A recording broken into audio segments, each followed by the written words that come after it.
वन्दितु सर्वसिद्धे ध्रुवमचलमणो ववं गदिं पते वोच्छामि समय पाहुड मिणमो सुदकेवली भणिदं नमः समय साराय स्वानुभूत्या चकासते चित्स्वभावाय भावाय सर्वभावांतरच्छिदे। मैं करता हूँ कर्म का, कर्म है मेरा कर्म, ऐसी मिथ्या मान्यता है मिथ्यात्व अधर्म। निज आत्म तल्लीनता सुखमय आत्म धर्म। श्री जिन जिन वर देव ने यह समझाया मर्म, यह समझाया मर्म। ग्रंथादिराज समय सार हमारे सामने विराजमान है, जो कि आचार्य कुंद कुंद देव द्वारा रचित। इस संसार में सभी जीव दुखी हैं और सुख होने की चाह कर रहे हैं।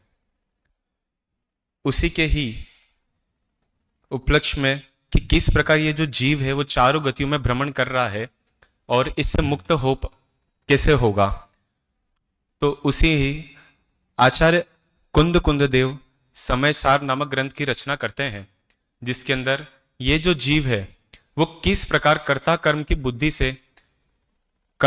बुद्धि होने से किस प्रकार इस संसार में परिभ्रमण कर रहा है। विगत कई दिनों से हमारी चर्चा समय सार ग्रंथ कर्ता कर्म अधिकार पर चल रही है, जिसमें हमारा आज का विषय 71वीं गाथा है। उसमें से आज हम टीका की बात करेंगे। अगर हम पूर्व विषय एक बार जान ले तो उसमें क्या आई थी बात कि 69 और 70वीं गाथा में यह बात आई थी कि ये जो जीव है वह क्या कि बंध के मूल कारण अज्ञान जनक कर्ता कर्म की प्रवृत्ति है। कि क्या बंध का मूल कारण क्या है कि कर्ता कर्म की प्रवृत्ति। तो यहां प्रश्न क्या उठाया था उन्होंने कि ये जो कर्ता कर्म की प्रवृत्ति है वो कब इससे निवृत्त होगा, कैसे होगा। इस प्रश्न का उत्तर जो था वो 71वीं गाथा में आया था कि क्या कि ये जो जीव है वो इस संसार में क्यों दुखी है, आखिर दुखी क्यों है। तो जो हमने पूर्व का विषय देखा था उसको हम 2 बिंदु के माध्यम से देख सकते हैं कि आचार्य देव ने क्या उत्तर दिया था कि ये जो जीव है वो क्रोधादि से भिन्न निज शुद्ध आत्मा को तो जानता नहीं है। अब जब वो जानता नहीं है तो क्या अज्ञानी रहता है, और जब अज्ञानी रहता है तो कर्ता कर्म की खोटी प्रवृत्ति करता है, और जब खोटी प्रवृत्ति करता है तो क्या कि उसको बंद होना तो निश्चित है। अब जब बंद हो जाएगा तो बंद के फलस्वरूप वो दुखी भुगता है, तो इस कारण से वो इस संसार गति में भ्रमण कर रहा है। और दूसरी बात क्या कि अब जब ये कर्ता कर्म की जो प्रवृत्ति है उससे वो कैसे दूर होगा, कैसे उसको नाश कर पाएगा। तो क्या यहाँ आचार्य देव क्या बोलते हैं 71वीं गाथा में कि क्या कि जिसने तू कि क्या कि जो शरीर है, जो कर्मों से आश्रवों से जो क्रोधादि भाव को अगर तू मानेगा तो क्या कि अगर तू मानेगा तो तेरे को बंध का क्या होगा, बंध का तेरे को तुझे बंद हो गए कर्मों के। और इस कारण से क्या कि अगर तू इनको जानेगा कि क्रोधादि और आत्मा ये दोनों भिन्न भिन्न है तो इस कारण से क्या तुझे बंध नहीं होगा। अब वो बंध कैसे नहीं होगा, तो उसके लिए तुझे अपनी आत्मानुभूति करनी पड़ेगी, और जब तक आत्मानुभूति नहीं करेगा तब तक तू कुछ भी नहीं कर सकता, और तुझे ऐसे ही तू संसार में परिभ्रमण करता रहेगा। एक बार हम 71वीं गाथा पढ़ लेते हैं और पद्यानुवाद। जैया ईमेण जीवेण अपनो वासवाण यत हेव नादम होदि विशेषण तरंतु तैयाण बंधो से आत्मा अर आश्रवों में भेद जाने जीव जब जिन देव ने ऐसा कहा कि नहीं हो वे बंध तब। कि क्या कि यहाँ जो है कि ये जो जीव है वो संसार में क्यों भ्रमण कर रहा है कि ये जो जीव है उसने आत्मा और आश्रवों का जब तक वो अंतर नहीं जानेगा, विशेष अंतर नहीं जानेगा, विशेष उसका ज्ञान नहीं करेगा, भेद नहीं जानेगा, तो क्या उसे उसकी बंध की प्राप्ति होती रहेगी। और अगर वो भेद जानेगा तो उसे इन सब चीजों की बंध की प्राप्ति नहीं हो पाएगी।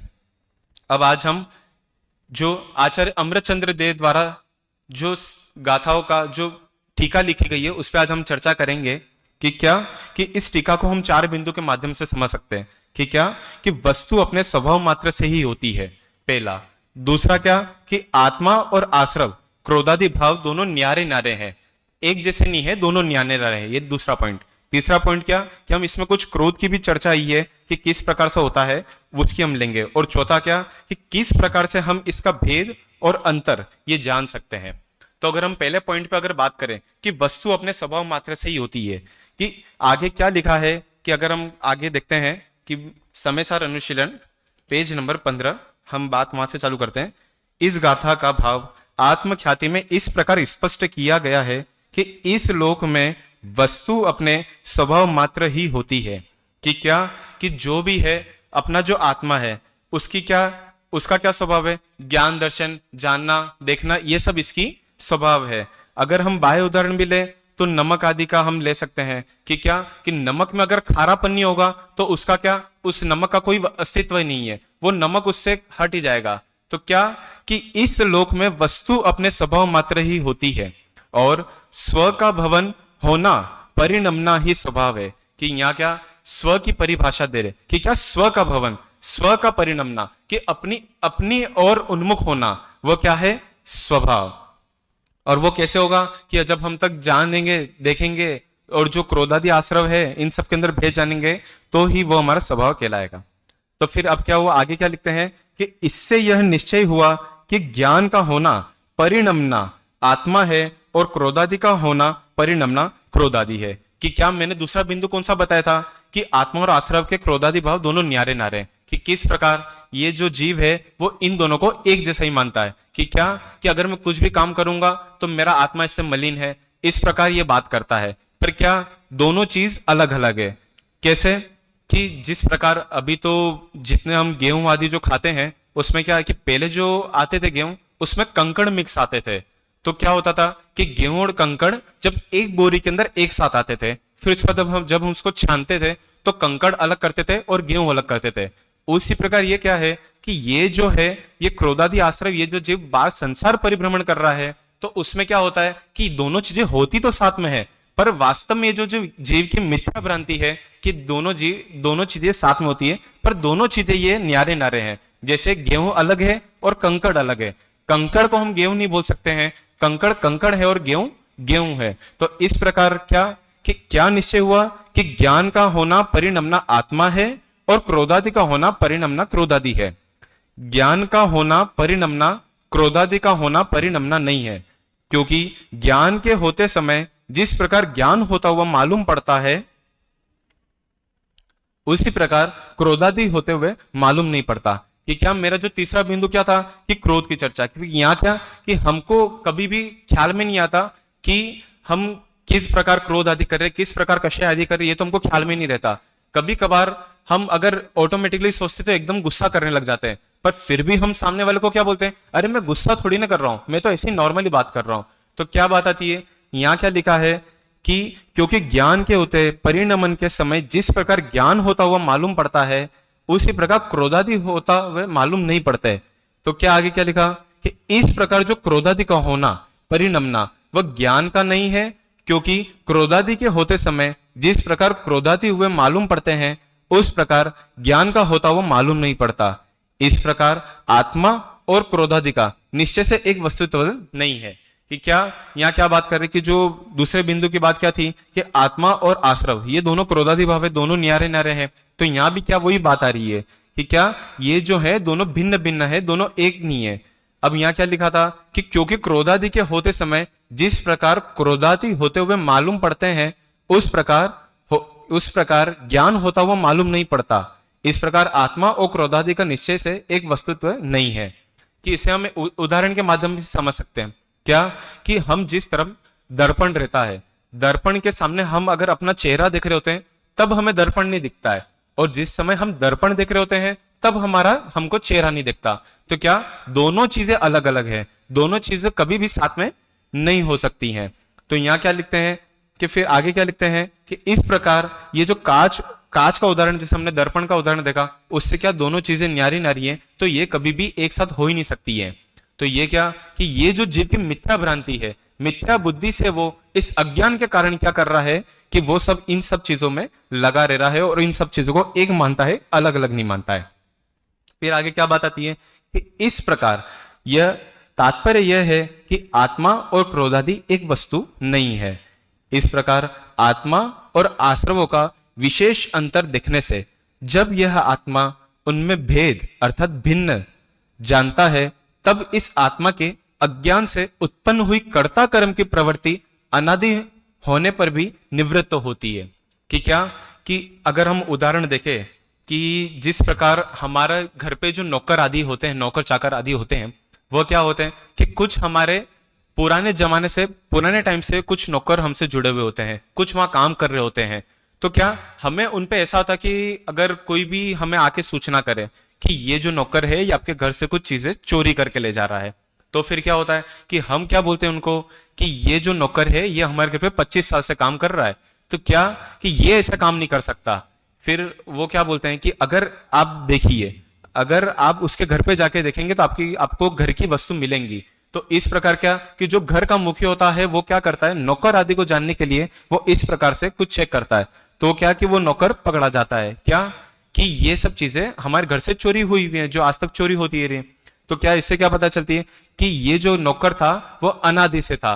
पर जब अनादि से था तो जब सेठिया को ये पता चलेगी कि ये जो नौकर अनादि से था और ये चोरी आदि कर रहा है घर पे, तो क्या वो सेठ उसको रखेंगे कि नहीं रखेंगे। तो उसी प्रकार क्या कि ये जो है कि इस प्रकार आत्मा और आश्रव का विशेष अंतर देखने से कि क्या जब ये जो जीव है ये इस संसार में परिभ्रमण कर रहा है, तो क्या कि ये जब जीव आत्मा और आश्रव का विशेष अंतर देखेगा तो उसमें क्या देखने में आएगा कि विशेष अंतर देखने से जब यह आत्मा उनमें भेद जानता है, तब इस आत्मा के अज्ञान से उत्पन्न हुई कर्ता कर्म की प्रवृत्ति भी अनादि होने पर भी निवृत्त हो जाती है। कि क्या एक बार के लिए तो आचार्य देव ने क्या बता दिया कि अगर इसको सिर्फ अपनी दृष्टि सुधारनी है, अगर दृष्टि सुधर गई तो सब चीजें इसकी सही हो जाएंगी। कि क्या इसको क्या करना है कि बस विशेष अंतर देखना है कि किस बात में, कि इसको ज्ञान होना चाहिए कि क्या कि ये आत्मा अलग है और आश्रव अलग है। तो इसमें भी क्या बात बता रहे हैं कि अगर तुम्हारी अनादि से अगर तुम्हारी खोटी प्रवृत्ति चल रही है, पर अगर तुम एक बार सही दृष्टि से अगर देखोगे तो क्या होगा कि आत्मा और आश्रव का जब विशेष अंतर उनको दिखेगा तो फिर जो उसका अज्ञान उत्पन्न हुआ है कर्ता कर्म की प्रवृत्ति से, वो भी उसका नष्ट हो जाएगा। फिर आगे क्या बात करते हैं कि उसकी निवृत्ति होने पर अज्ञान के निमित्त से होता हुआ पौद्गलिक द्रव्य कर्म का बंध भी निवृत्त होता है। अब यहां क्या बात करी कि अगर ये जो जीव है वो क्या करता है कि अगर दृष्टि अपनी सुधारता है और आत्मा और आश्रव को दोनों अलग दिखता है, तो उसको जो पौद्गलिक कर्म का बंध हो रहा है, जो उसको ज्ञान वर्ण आदि कर्मों का जो 8 कर्मों का बंध हो रहा है, जो 9 कर्मों का बंध हो रहा है, वो क्या उससे भी वो निवृत्त हो जाएगा। जब अब उनसे निवृत्त हो जाएगा तो फिर क्या होगा कि वो जब निवृत्त हो जाएगा तो इस कारण से उसकी दृष्टि जब सुधर जाएगी तो फिर क्या है, वो मोक्ष गति को प्राप्त कर सकता है। पर आपने ये पूरी चर्चा तो बता दी, पर हमको ये तो बताओ कि होगा किससे। तो लास्ट में क्या लिखते हैं कि ऐसा होने पर ज्ञान मात्र से ही बंध का निरोध सिद्ध होता है। कि क्या मां जो प्रश्न क्या उठाया था, मां प्रश्न ही उठाया था कि ये जो बंध है वो किस कारण से बंध रहा है। तो मां क्या जवाब दिया था कि कर्ता कर्म की प्रवृत्ति से ये बंध मिट रहा है। अब जब कर्ता कर्म के बंध से हो रहा है तो अब हमें क्या करना पड़ेगा कि ऐसा होने पर ज्ञान मात्र से ही बंध का निरोध सिद्ध होता है। कि क्या अगर हमें करना है तो क्या कि ज्ञान मात्र से ही, कि हमें जानना पड़ेगा, अगर हम जानेंगे तो ही हमारे जो बंध है उसका निरोध हो पाएगा, उसी को ही हम यहां नाश कर पाएंगे। फिर अब यहां आगे क्या बात आती है कि पेज नंबर 16 कि अब आगे ये जो बात है इन सबको पंडित जयचंद जी क्या लिखते हैं एक बार हम देखते हैं कि आत्मख्याति के भाव को 3 पंक्तियों में समेटते हुए पंडित जयचंद जी छाबड़ा भावार्थ में लिखते हैं कि क्रोधादि और ज्ञान भिन्न भिन्न वस्तुएं हैं, न तो ज्ञान में क्रोधादि है और न क्रोधादि में ज्ञान है। ऐसा उनका भेद ज्ञान हो तब उनके एकत्व रूप अज्ञान का नाश होता है और अज्ञान के नाश हो जाने से कर्म बंध भी नहीं होता। कि क्या इस प्रकार ज्ञान से ही बंध का निरोध होता है। कि यहाँ क्या जो आचार्य देव ने पहले बात लिखी थी कि ज्ञान मात्र से ही बंध का निरोध सिद्ध होता है, तो उसी प्रकार यहाँ भी पंडित जयचंद जी क्या लिख रहे हैं कि यहाँ 3 पॉइंट में इन्होंने बात कर ली। पहला कौन सा? क्रोधादि और ज्ञान दोनों भिन्न भिन्न वस्तु हैं। अपन ने पहले भी चर्चा करी थी कि ये जो जीव है वो क्या कर रहा है कि इन दोनों को एक जैसा ही मानता है। अब वो भिन्न भिन्न वस्तुएं हैं, वो कब होगा कि जब वो जानेगा उनको, तब उसकी ये जो चीज है दोनों भिन्न भिन्न वस्तुएं हैं वो जान पाएगा। फिर दूसरी बात क्या कहते हैं कि न तो ज्ञान में क्रोधादि है और न क्रोधादि में ज्ञान है, दोनों भिन्न भिन्न वस्तुएं हैं, कभी एक साथ थी ही नहीं और ना कभी एक साथ आगे होंगी। फिर तीसरी बात क्या कहते हैं कि ऐसा उनका भेद ज्ञान हो तब उनके एकत्व रूप अज्ञान का नाश होता है, और अज्ञान के नाश हो जाने से कर्म बंध भी नहीं होता। कि क्या कि जब अगर हमने दृष्टि सुधार ली तो हमारी क्या जो हमारी ज्ञान की जो प्राप्ति है वो भी हमारी सही रूप से हो जाएगी, और फिर क्या दोनों चीजें अलग अलग जब हो जाएंगी तो इस कारण से हमको कर्म बंध भी नहीं होंगे। अब जब कर्म बंध नहीं होंगे तो इस कारण से क्या हमको संसार का भी बंध नहीं होगा। अब जब संसार का बंध नहीं होगा तो हम इस संसार में परिभ्रमण भी नहीं करेंगे, तो दुख भी नहीं हो पाएगा।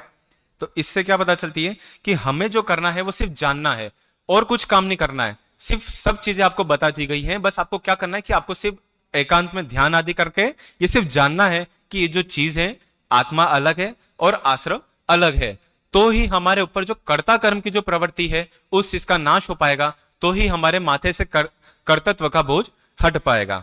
फिर आगे क्या बात करी कि वस्तु स्वभाव मात्र से ही होती है। इस नियम के आधार पर आत्मख्याति में यह स्पष्ट किया जा रहा है कि विभाव को वस्तु में शामिल नहीं माना जाता। कि क्या यहाँ क्या बात आ रही है कि वस्तु स्वभाव मात्र से ही होती है, कि वस्तु स्वभाव धम्मो, कि वस्तु का क्या जो वस्तु है वह स्वभावमय है। इसमें क्या बात आती है कि जो यहाँ अगर हम स्वभाव विभाव की भी चर्चा लें तो हम देख सकते हैं कि क्या कि इस नियम के आधार पर आत्मख्याति में भी ये स्पष्ट किया जा रहा है कि विभाव को वस्तु में शामिल नहीं माना जाता है। कि विभाव आदि इसमें क्या हमको चर्चा लेनी है कि जो हमारे क्रोधादि भाव है, जो हमारे मिथ्यात्वादी भाव है, जिनके कारण हमको इस संसार परिभ्रमण का जो कारण बन रहा है, अगर हम उसको नाश करेंगे तो वो क्या है, वो विभाव वस्तु है।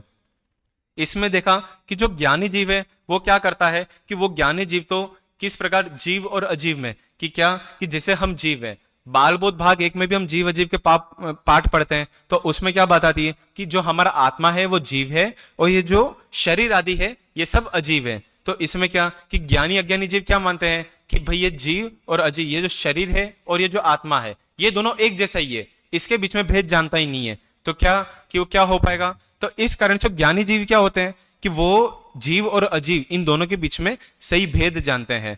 तो फिर आगे क्या बात आती है कि स्वभाव और विभाव की भी अगर बात करें कि यहाँ क्या कि विभाव को वस्तु में शामिल नहीं माना जाता, कि विभाव वस्तु ही अलग है। कि क्या कि जो ज्ञानी जीव होता है वो अपने स्वभाव की ओर दृष्टि करते हैं, और जो अज्ञानी जीव होता है वो क्या विभाव की तरह दृष्टि करता है, जो एक तरफा मान लेता है वो।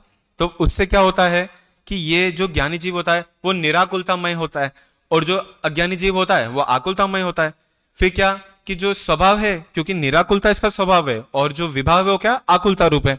फिर आगे क्या करते हैं कि ये जो जीव है, जो ज्ञानी जीव है, वो क्या स्वभाव की दृष्टि से देखा जाए तो वो शांतमय होता है, और क्या कि ये जो जीव है वो विवाहवादी में लगा रहता है तो क्या करता है अशांति की प्राप्ति होती है। फिर उसके बाद क्या ज्ञानी जीव की अगर स्वभाव की ओर की दृष्टि से देखा जाए तो वो क्या है सहजता में रूप रहता है, और जो अज्ञानी जीव है वो अगर विभाव की ओर दृष्टि करता है तो अशांति की ओर जाता है। तो इस प्रकार क्या कि हमने यहाँ कई रूप से भेद भी जाने कि स्वभाव और विभाव, कि स्वभाव हमें अपनाने योग्य है, कि आगे क्या लिखा था कि स्व का भवन होना ही स्वभाव है, कि हमारी तरफ उन्मुख होना वह ही स्वभाव है। तो फिर इस प्रकार क्या कि हमने स्वभाव और विभाव के अंदर भी भेद जाना कि किस प्रकार ये जो जीव है उसको क्या अपनाने योग्य है और क्या छोड़ने योग्य है। तो इस प्रकार हमने देखा। फिर अब आगे क्या ज्ञान आत्मा का स्वभाव होने से ज्ञान के परिणमने को तो यहाँ आत्म वस्तु में शामिल किया गया है कि क्या कि ये जो आत्मा है उसका क्या स्वभाव है जानना देखना है। तो यहाँ क्या कह रहे हैं कि ज्ञान आत्मा का स्वभाव होने से ज्ञान के परिणमने को तो यहाँ आत्म वस्तु में शामिल किया गया है, किंतु क्रोधादि भाव, ये तो क्या है क्रोधादि भाव हमने विभावादि में देखे थे, तो क्या कि क्रोधादि भाव का आत्मा में विकार होने से आत्म वस्तु में शामिल नहीं किया गया है। कि क्या स्वभाव अलग है, स्वभाव को तो अपनाने योग्य है, और जो विभाव है जो क्रोधादि है उन सबको साइड में, इसको शामिल आत्म वस्तु में नहीं किया गया। फिर अब तात्पर्य क्या आया कि तात्पर्य यह है कि सम्यक दर्शन, ज्ञान, चारित्र, निर्मल रूप परिणमन तो आत्म वस्तु में शामिल है, पर मिथ्या दर्शन, ज्ञान, चारित्र, विकारी परिणमन आत्म वस्तु में शामिल नहीं है। ऊपर की बात यहाँ नीचे क्या लिखी गई है कि ये लिखा गया है कि हमें अगर सम्यक दर्शन, ज्ञान, चारित्र की प्राप्ति करनी है तो फिर क्या होगा कि हमें तो जो स्वभाव की तरफ दृष्टि रखते हुए जो चीज है उसकी तरफ हमें ध्यान लगाना पड़ेगा, और जो मिथ्या दर्शन, मिथ्या ज्ञान, मिथ्या चारित्र, ये जो हमारे अनादि से है, इसको अगर हमें नाश करना है तो ही हमारा पूर्ण रूप से मोक्ष हो पाएगा। और यहाँ भी फिर क्या बात, ये बात लिखी थी कि मिथ्या दर्शन, ज्ञान, चारित्र रूप जो विकारी परिणाम है उसको आत्म वस्तु में शामिल नहीं किया गया है। क्यों? क्योंकि ये जो आत्मा है वो इस शरीर से अलग है, इन आश्रवों से अलग है, वो कभी ना आश्रव का था ना कभी ये जीव आश्रव का होगा। तो फिर यहाँ आगे क्या लिखते हैं कि इस प्रकार आत्मद्रव्य, ज्ञानादि गुण और उनका निर्मल परिणामन तो आत्म वस्तु में शामिल है, पर विकारी परिणाम नहीं है। यहाँ फिर क्या वही बात लिखी कि जो हमारा आत्मद्रव्य, जो ज्ञान आदि गुण है, जो दर्शन आदि गुण है, वो ही क्या इस आत्म वस्तु में शामिल है, और जो ये विकारी परिणाम है जो हमें संसार परिभ्रमण का कारण है वो हमारे इस चीज में शामिल नहीं है। किसमें? आत्म वस्तु में। फिर आगे क्या बात लिखते हैं कि 47 शक्तियों के प्रकरण में भी आत्मा में निर्मल पर्याय को शामिल करके बात कही है। फिर अब आगे पूज्य गुरुदेव श्री कांजी स्वामी आगे क्या बात लिखते हैं वो हम एक बार देखते हैं कि उक्त संदर्भ में स्वामी जी का स्पष्टीकरण द्रष्टव्य है, जो इस प्रकार है। नियम सार के शुद्ध भाव अधिकार की गाथा 38 में तो ऐसा कहा है कि जो त्रिकाली, ध्रुव, चैतन्य स्वभावमय वस्तु है वह तो आत्मा है। वहां संवर, नेजरा और मोक्ष की पर्याय को हे कहकर ये शुद्ध पर्याय भी आत्मा है ऐसा कहा गया। तो यहाँ क्या प्रश्न पूछ रहे हैं कि ये जो जीव है वो क्या है कि वैसे तो ये आत्मा है, वो इन सब पर्यायों से जुदी है, पर यहाँ इन सबको एक साथ क्यों मानते हैं? कि यहाँ क्या बात आई है कि प्रश्न ये उठाया है कि 38वीं गाथा में बताया कि जो आत्मा है वो तो चैतन्यमय वस्तु है, वो तो किसी भी पर्याय से परिणमन करने वाला नहीं है। फिर भी माँ जो अलग बात कह रहे हैं और यहाँ जो बात कह रहे हैं वो क्या है?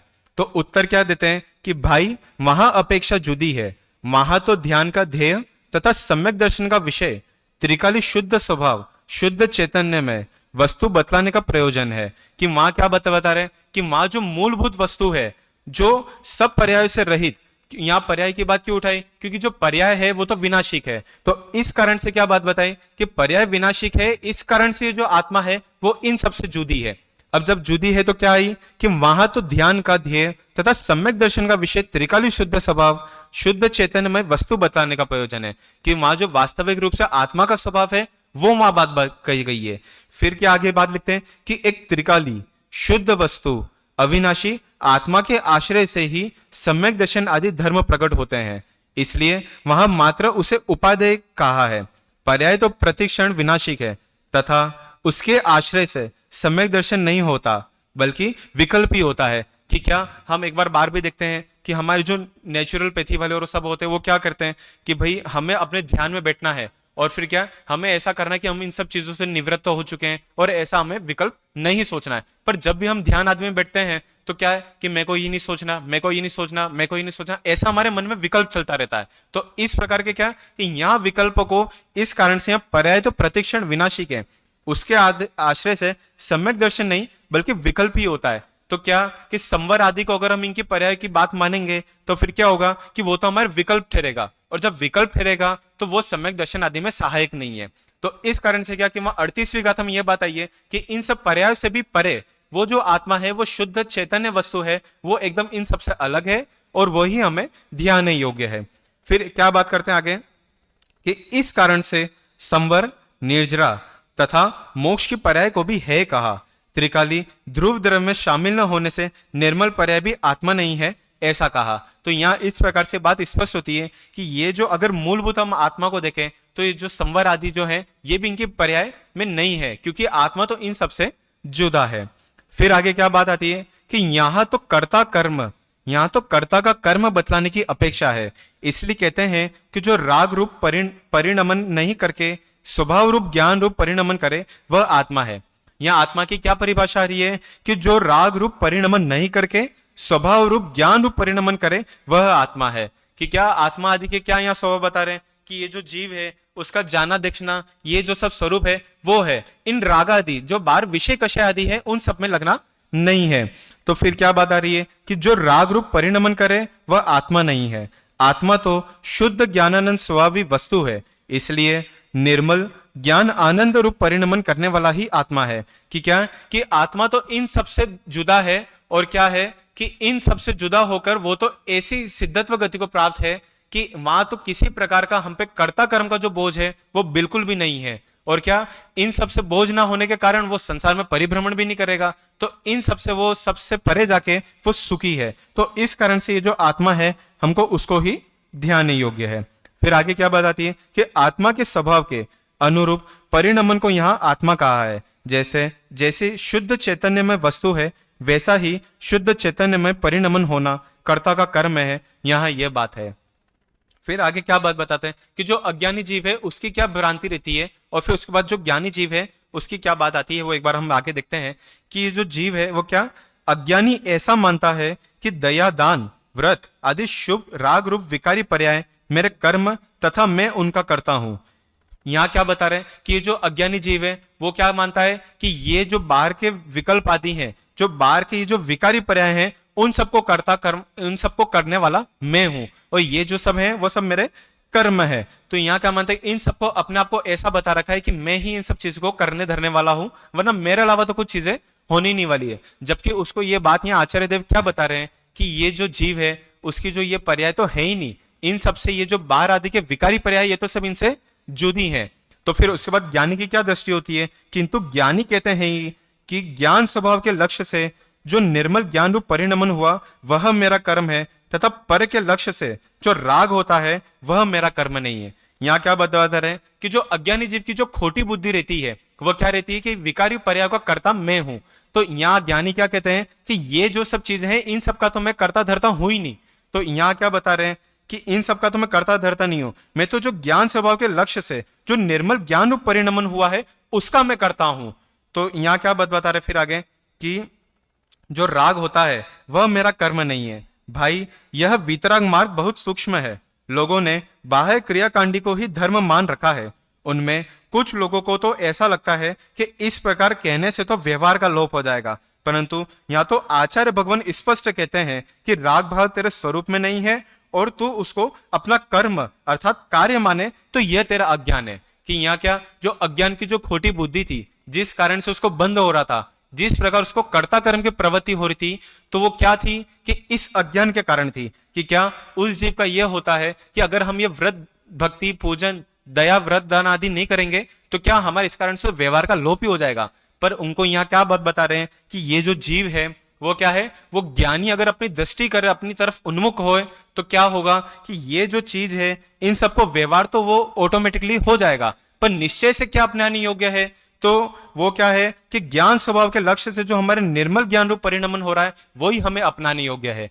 फिर आगे क्या बात कहते हैं कि जो स्वभाव रूप से परिणमन होना यह ज्ञानी का कर्म है, तथा राग रूप परिणमन होना यह अज्ञानी का कर्म है। पर का कुछ करना धरना तो आत्मा के स्वभाव में है ही नहीं।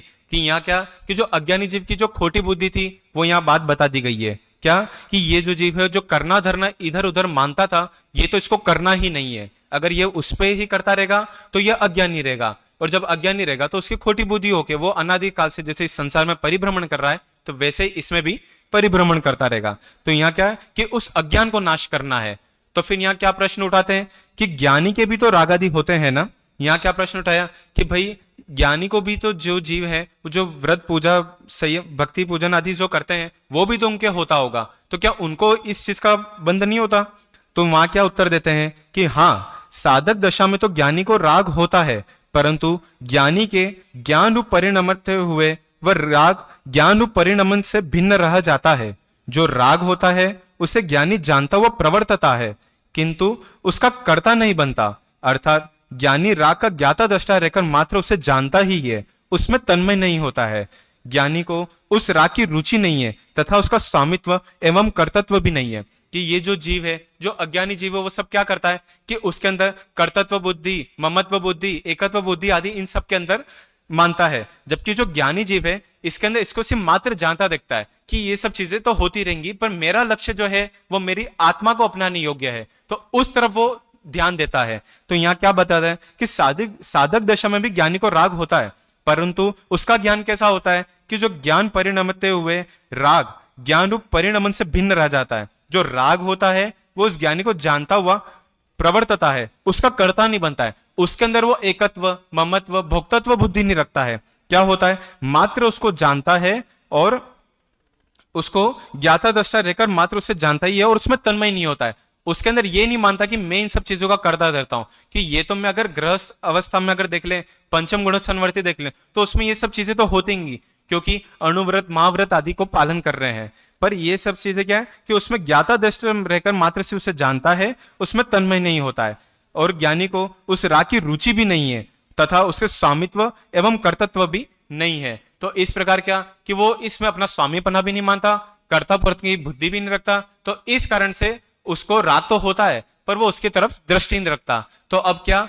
हमें अज्ञान की वस्तु तो पता चल गई कि हमें क्या करना है, तो अज्ञान जब हमें पता चल गई तो हमें भी उसका कर्ता कर्म का नाश करना पड़ेगा। तो फिर क्या कि हमें फिर अब क्या करना चाहिए कि ये जो जीव है, ये अगर हमें ज्ञानी बनना है तो क्या होगा कि हमें भी उसको नमस्कार करना है कि किसको, जिसको सारी दुनिया नमस्कार करती है। अब सारी दुनिया किसको नमस्कार करती है कि, और सारी दुनिया किसको ध्यान करती है, तो मात्र हमारा जो देह देवल में विराजमान आत्मा है वो उसको हमें नमस्कार करना है, उसको ही हमें ध्याना है, तो ही हमारे ऊपर जो ये कर्ता कर्म की बुद्धि है वो नाश हो पाएगी। अंधकार को नाश करने के लिए किसी एक किरण की आवश्यकता होती है। उस प्रकार हमें क्या कि ये जो अज्ञान है वो हमें किरण तो पता चल गई कि वो अज्ञान क्या है। अब उस किरण अगर वो होगी तो हमारे ऊपर जो कर्ता कर्म की बुद्धि है वो नाश हो जाएगी। तो इस प्रकार हम भी आत्मा और आश्रवों के बीच में भेद जाने, विशेष रूप से अंतर जाने, तो ही हम इस संसार परिभ्रमण से दूर हो पाएंगे और सिद्धत्व गति को प्राप्त कर पाएंगे। इस प्रकार मैं अपनी मंगलवाणी देता हूं। ओम नमः सिद्धेभ्यः।